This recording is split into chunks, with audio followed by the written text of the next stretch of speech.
Самый яркий фестиваль лета «Загарушка» в 4-й раз объединил жителей Волгограда.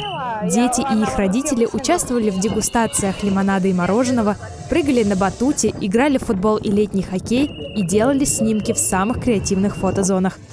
На протяжении всего фестиваля на сцене выступали вокальные и танцевальные ансамбли, а любому желающему могли сделать аквагрим.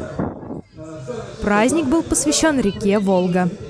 У нас один девиз: когда мы у реки, мы единое. То есть для всех у нас нет понимания целевой аудитории. Мы просто горожане. Любого возраста, статуса, состояния души, болезней. Мы просто одинаковые, потому что мы живем в этом городе. Каждый из нас уже может многое, но только вместе мы можем все.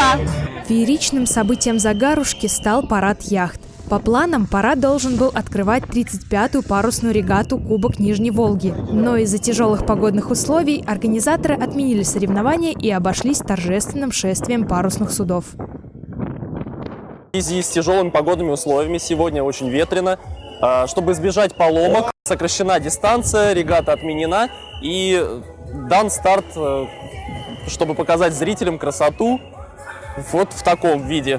Сейчас не все суда вышли на воду, так скажем, поберегли свои паруса, чтобы соревноваться дальше. В данный момент мы наблюдаем 10 яхт.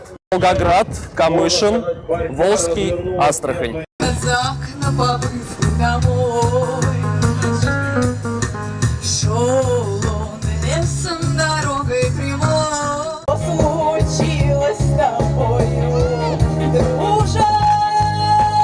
С нижней террасы набережной слышалась не только громкая руссконародная музыка, но и звонкий смех детей. Уже семью третий раз на Загарушке. Активно проводим время. Вот сейчас насладились пенной вечеринкой, были довольны дети и взрослые.